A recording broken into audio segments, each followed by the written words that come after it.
the Republican Senator John Cornyn has said he wants to see the investigation's findings before Mr. Gates' nomination is considered. Meanwhile, Tulsi Gabbard has been put forward as the administration's new intelligence chief. She's been accused of peddling pro-Putin positions. Well, for more on those names being made public, here's our correspondent in Florida, Jessica Long. Yeah, I mean, I think we probably had the announcement over the last 24 hours that has caused the most shock and the most jaws to be dropped on the floor, and that is, as you were mentioning, Matt Gaetz proposed as Donald Trump's Attorney General. Now that is a position that means you are the top prosecutor in the US, you give legal advice directly to the president, heads of other government departments as well, so an extremely powerful position. As you were saying, though, Mr. Gates has been facing an ongoing inquiry, a House inquiry, ethics inquiry into alleged financial misconduct, alleged sexual misconduct. He has denied wrongdoing. What seems to have happened, though, as well, is that he has resigned his position in the House, and there was a suggestion from the Speaker that that effectively wrapped things up because they wouldn't really have any power over that individual anymore.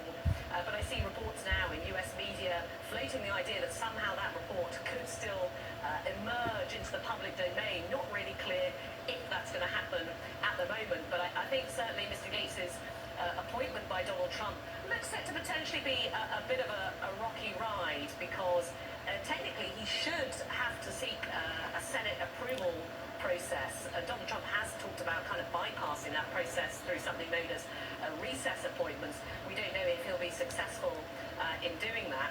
There has been a bit of speculation that maybe the selection of Mr. Gates, though, is as a shock appointment, helps those other appointments that Mr. Trump wants to get through proceed, because it could serve as potentially a little bit of a distraction. But I think that just gives you a sense of the frantic discussions going on at the moment as Donald Trump announces people in his top team, some of whom have been more expected and maybe more conventional, and some of them who have not been. Well, that's Jess Parker in Florida. Let's speak live to the Republican consultant Jamie Miller, who's in Florida, who has known Marco Rubio for decades. And Marco Rubio, of course, the pick for Donald Trump's Secretary of State.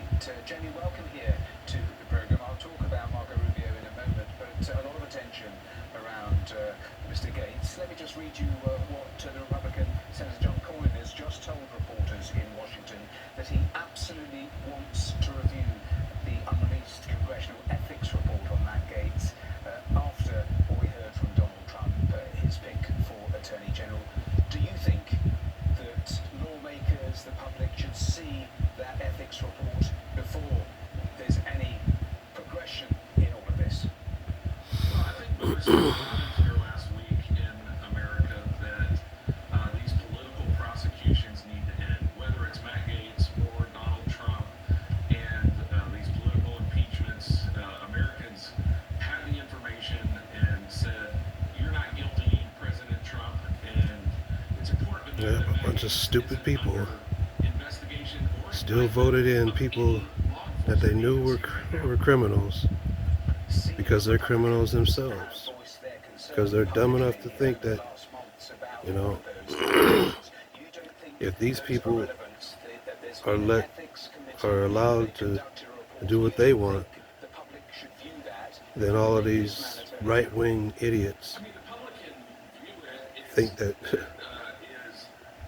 you know, they're going to be pardoned for their crimes, and that's not the case.